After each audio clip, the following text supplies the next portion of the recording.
Hello, guys. Welcome back to Relief. Here comes another episode, a new series of MBTI personality pairings. Today, we are diving into the fascinating world of MBTI and social energy.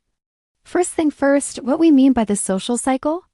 Imagine a typical social event like a party or a get-together with friends. We don't just show up and then leave. There's a whole psychological process happening behind the scenes. The social cycle refers to the different mental and emotional phases we go through when it comes to social interaction. It's like a roller coaster ride of feelings and thoughts that we experience before, during, and after a social event. Have you ever noticed how your friends react differently to social situations? Some get hyped up, while others dread the very thought of it. Well, here we'll explore how your MBTI type shapes your behavior across what we call the social cycle. So let's see where you spend your energy. For example, why does your ENFP friend always have the best stories? Or why does your ISTJ acquaintance seem so uncomfortable at parties? Well, let's dive in and find out.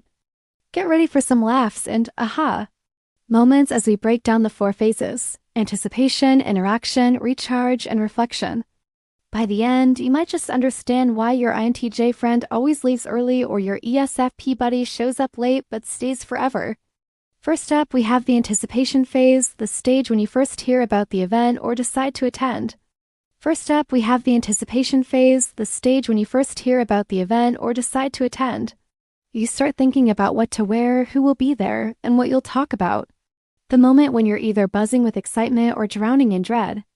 If you're an extrovert or an E-type, you're probably already planning your outfit and rehearsing your best jokes. You're like a kid on Christmas Eve, counting down the hours until the fun begins. But for our introverted friends, the I-types, anticipation can feel more like a countdown to doom.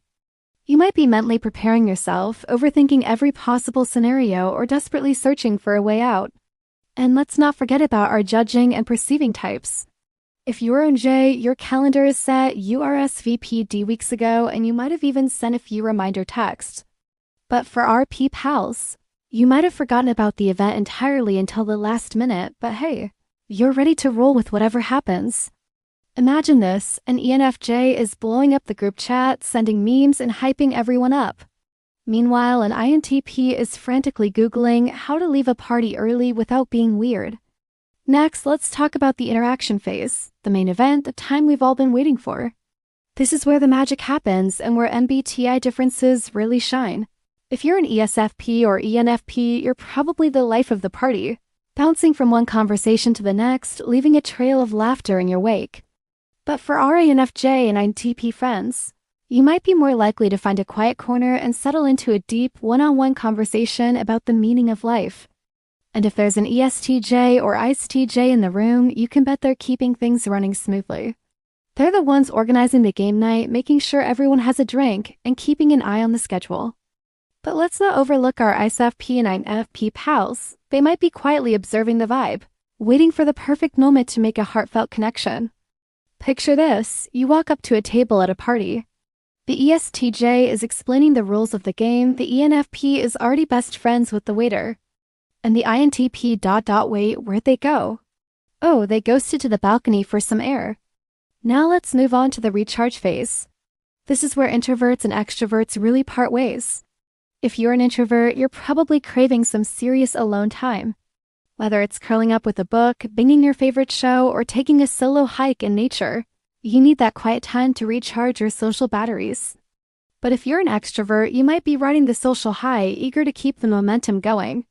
And for our sensor and intuitive friends, your post-party complaints might sound a little different. Sensors or S-types tend to focus on the physical details, like how loud the music was or how crowded the room felt. But intuitive or N-types are more likely to feel mentally overstimulated, replaying conversations in their head and analyzing every interaction. After a long day of socializing, our ENFJs are ready to hit the books or hit the couch. Here, our ESTP pals are already planning fun activities while our ISFJ friends are still trying to figure out what to wear. Our ENFPs might spend hours deciding who to invite to the event, while our ISTPs keep things spontaneous by not making any plans at all. Our ESFP and ISFJ types are in their element here, ready to meet new people and catch up with old friends. They've spent so much energy keeping everyone else happy that they need some downtime to recharge. Our INFJs, on the other hand, are still buzzing from all the exciting conversations they've had. They let people watching and reflecting on the interactions they've had throughout the day. Meanwhile, our INTPs may enjoy some small talk, but are already thinking about the next logical step in the conversation. Our ESTJ friends are already making plans for next time, while our ISTJs are still trying to figure out what went wrong. Our ISFPs are lost in thought, thinking about how they could have expressed themselves more fully. And our ESTPs are ready to hit the next party. They had a great time and are already looking for their next adventure. And our ENTJs are here to make a lasting impression and get things done. Finally, we come to the reflection phase. Here's a time after a social event when you're processing the experience. If you're a feeler or an F-type, you might be reflecting on the emotional highs and lows of the night. Did you make any new friends? Did you accidentally upset anyone? You're probably replaying every conversation, looking for those moments of heartfelt connection. But for our thinker friends, the T-types, your reflection might be a little more analytical. You're probably assessing the overall dynamics of the night and whether it was a productive use of your time. And once again, our judging and perceiving types have their own unique reflection styles. Judgers are likely to do a thorough mental review, noting what went well and what they might do differently next time. But perceivers? They're more likely to think, that was fun, and then move on to the next thing. So here's a question for you, dear listeners. What's your post-social habit? Do you journal your thoughts, daydream about the conversations you had, or do you just crash instantly? Let us know in the comments. So which phase do you spend your energy on? Let us know in the comments below. If you made it this far, chances are you love this video. Thank you for stopping by, and if you would like to watch more of these videos, don't forget to give a like, share it with your friends, and subscribe for more. Until next time, we will see you soon.